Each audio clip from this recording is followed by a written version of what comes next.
Putin's mouthpiece, Medvedev, posted something about World War III in retaliation to Trump's statement that Putin is insane and bombing innocent civilians. Folks, I don't understand why everybody is so surprised. If you go to his Telegram and to his Twitter, he talks about shit like that all the time. I know this, again, because I can read and understand Russian since it's my first language. And I stay on top of this stuff because I need to know what this deranged piece of shit is talking about. Just because he's the former president, and let's face it, he never really had the power because Putin at the time was his prime minister.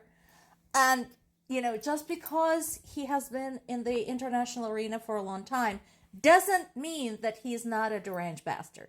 He is. If you were to read any of his stuff, you would know that. It's worse than Trump, if you can imagine that. So the fact that he had threatened World War III doesn't surprise me at all. Because as far as Medvedev is concerned, it's basically just another Tuesday. But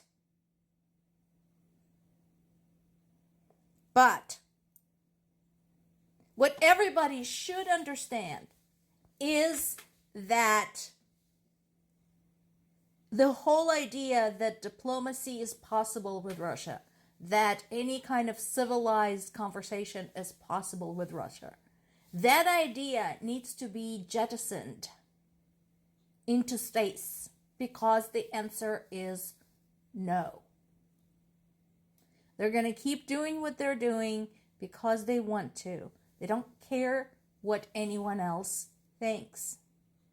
They don't care that a huge part of their country has no indoor plumbing or electricity, that grocery store shelves are empty, that they actually have a road, a major cargo route, where a probability of a truck driver dying is anywhere between 10 to 20%.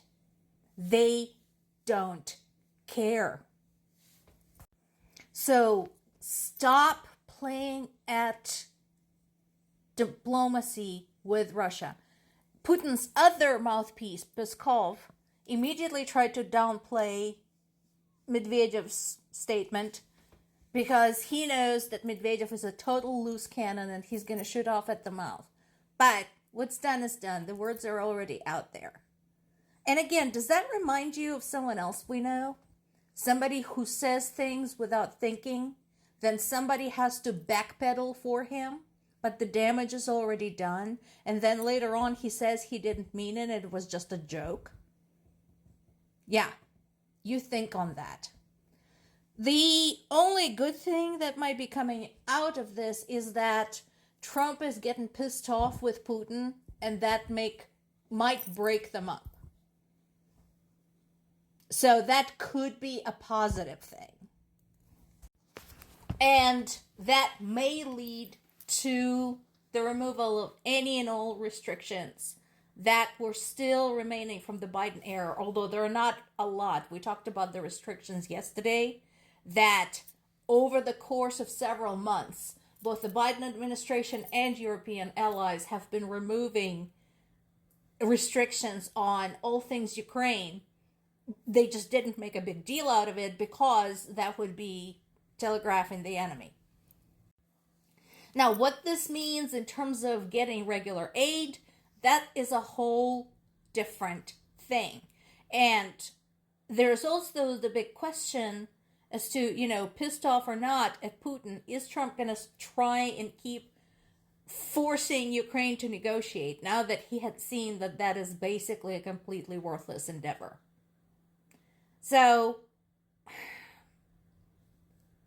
basically, if we take a summary of what has been achieved between January 20th of this year and today, May 28th, 4 months later, the answer is nothing. So much for ending the war in 24 hours. Meanwhile, Zelensky continues collaborating with the European allies, and again, I think it's a good idea. And here's the important thing. So we're not repeating the same mistake as we made in 2022. So now when Russian troops start amassing somewhere, anywhere, Zelensky is raising a flag and saying, hey, there is a problem here. And he's right to do so. So at this point, what do we have? We have 50,000 Russian troops crowded around the area of Sumy. You have heard the name of the town of Sumy many, many times. Sumy has been pounded so hard. That is just, it's insane what they have been getting. Why? Because they're close to the border and they're like a gateway between the Russians and the northeast of Ukraine. Now, there's several things in play there. So there's Sumy itself. Also, look at the map. The Sumy region borders Kursk, is very close to the other Russian border region, the region of Belgorod. So if you look along the line there, there is Kharkiv, there is Sumy, halfway between Kharkiv and the border with Belarus, farther to the north.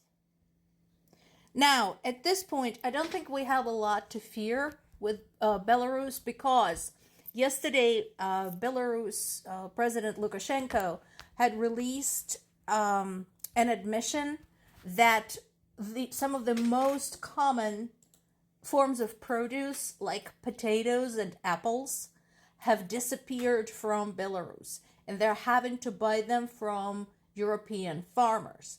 As the result, Lukashenko is vitally interested in not pissing off the EU. So, if Putin wanted his aid in anything related to Ukraine from the north, Lukashenko is now more likely to refuse. But Sumy remains a point of concern. There have been skirmishing going on.